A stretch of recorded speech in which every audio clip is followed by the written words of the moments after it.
pensando em comprar um notebook? Nesse vídeo vou mostrar as principais coisas para você observar em um notebook, para que você consiga principalmente entender melhor o que você está comprando. E bem, eu pensei nesse roteiro para ajudar desde quem não entende nada sobre isso até quem já entende um pouco, mostrando suas características, principais pontos positivos e algumas análises que você pode fazer antes de fazer a compra. Primeiro eu gostaria de estar falando sobre a diferença do notebook para o desktop. A principal vantagem do notebook é sua portabilidade. A portabilidade é a capacidade de levar o notebook para qualquer lugar. Não é como o celular que você consegue levar no seu bolso, mas consegue levar na sua mochila, no seu carro, com você na sua moto, e que vai te auxiliar no seu trabalho, estudo ou qualquer coisa parecida. Mas a desvantagem é o custo-benefício, porque normalmente com o mesmo valor de um notebook você consegue montar um computador melhor. Entenda o seguinte, um computador ou notebook é uma máquina e para ela funcionar tem suas peças, como por exemplo gabinete, placa-mãe, processador, e quanto mais forte o processador mais ele vai esquentar, tá? Cooler, fonte, e normalmente essas peças são grandes, justamente para não esquentar a máquina. E já o notebook tem todas essas peças compactadas em um espaço pequeno. Logo, não tem como ter um cooler grande, um processador tão forte para não estar esquentando muito, e ali ele fica um pouco limitado. Beleza, ok. E como saber se o notebook é bom ou tá valendo preço? Eu separei aqui alguns anúncios para a gente estar analisando, mas lembrando, eles vão servir só de exemplo, não é necessariamente uma recomendação de compra. Bem, nesse exemplo aqui que eu separei, a primeira coisa que nos deparamos é com a marca. Eu diria que não é para você se apegar à marca, mas sim você deve olhar o modelo em específico. E outras coisas muito interessantes aqui são o processador, um i3 de 13ª geração, a memória RAM, 8 GB de memória RAM, a memória, 256 GB, um SSD. É muito importante você olhar se é um HD ou um SSD. Dê preferência ao SSD, ok? E em último, mas não menos importante, o sistema operacional. Sobre o Linux, cara, aqui você tem que prestar muita atenção, porque a maioria das pessoas já é familiarizada com o Windows. E não tem nenhum problema você usar o Linux, ele é muito interessante para quem, por exemplo, usa programação.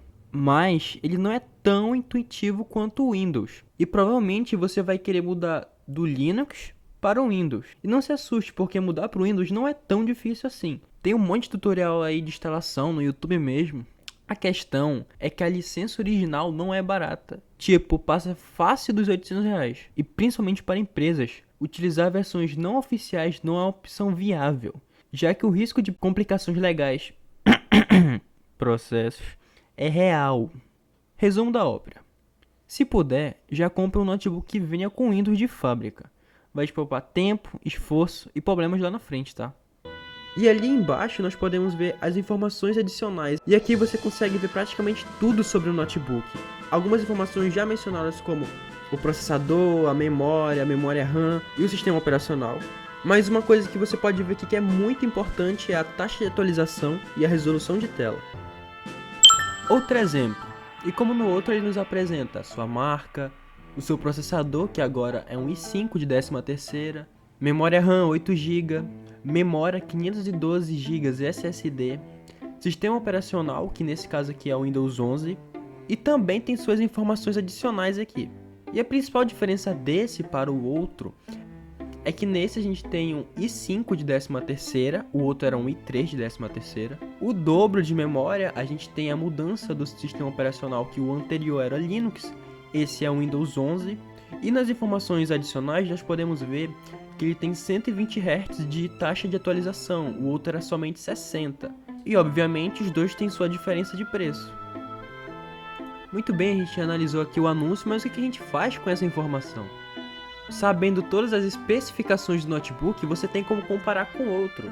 Porque se você encontra outro notebook com as mesmas especificações ou parecidas com esse e tá com um preço melhor, tem como você comparar e ver qual faz mais sentido para você. Agora sobre algumas análises mais concretas que você pode fazer. Primeiro, do processador. Você abre o seu navegador, pesquisa comparador de processador.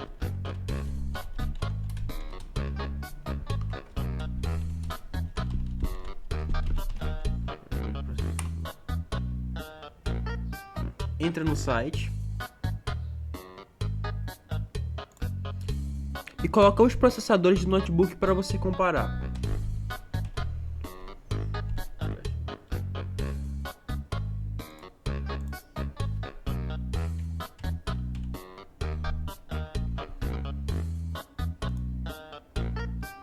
Colocou os dois processadores, aperta em comparar. E aqui você vai ter mais ou menos uma noção da potência de cada um dos processadores. Eu só diria que é para você ter bastante cuidado na hora de colocar o nome do processador, porque tem vários modelos. Mesmo ele sendo um i3 de 13ª geração, ele vai ter vários modelos. Então coloque bem certinho se o final é um U, o final é um H. Dependendo do notebook, ele pode ser diferente. E se você pretende ter um notebook mais para jogos, uma pesquisa muito interessante que você pode fazer é pegar o nome do processador do seu notebook e colocar no YouTube. Por exemplo, i5 de 13ª teste em jogos. Ou em algum jogo que você gosta, por exemplo, pesquisar i3 de 13ª geração teste em Sekiro. Ali você vai ter mais ou menos quanto FPS o seu processador vai estar pegando ali em algum jogo específico. E a melhor pesquisa que você pode fazer sobre o seu notebook é ir no YouTube e simplesmente colocar o modelo do seu notebook.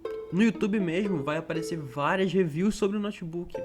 O criador do vídeo pode colocar alguns testes em jogos, durabilidade da bateria, o que ele mesmo achou sobre o acabamento, talvez o teclado, sobre a qualidade da imagem. E é uma coisa muito interessante para você estar visualizando se você pretende comprar o notebook. E bem, tudo que foi dito até agora vai ser para você conseguir entender melhor sobre algumas peças e especificações do notebook antes de você estar fazendo a sua compra, que foi sobre processador, memória, sistema operacional, qualidade da tela e outras especificações. Tudo isso na hora de você analisar o notebook. Agora, uma das melhores dicas desse vídeo, que é como ter um norte de quais notebooks são bons, que tá valendo preço, bom custo-benefício. Pesquisa nas redes sociais sobre notebook custo-benefício. Dependendo do seu caso, pode ser notebook custo-benefício para jogos, notebook custo-benefício para estudo ou notebooks custo-benefício para o trabalho. Vai o que for da sua preferência. Nesses vídeos, provavelmente vai aparecer notebooks com bom preço. Aí você escolhe alguns que for da sua preferência e usa as dicas que eu citei nesse vídeo para comparar e escolher um definitivo para você que realmente faça sentido com o que você quer. Eu recomendo procurar vídeos mais recentes, porque pode ser que o notebook que era bom há 6 meses atrás, por exemplo, não seja tão bom comparado com os atuais. E talvez, se esse vídeo tiver um bom alcance e vocês quiserem, eu posso estar fazendo vídeo sobre notebooks com bom custo-benefício. E com todas essas dicas que foram dadas nesse vídeo, eu acredito sinceramente que você vai conseguir escolher um bom notebook para você. E se esse conteúdo te ajudou, deixa um like, se inscreve no canal, deixa um comentário, compartilha com um amigo, que de verdade, isso ajuda muito a eu continuar o meu trabalho aqui nessa plataforma. Muito obrigado por você que assistiu até aqui, sua atenção vale muito para mim.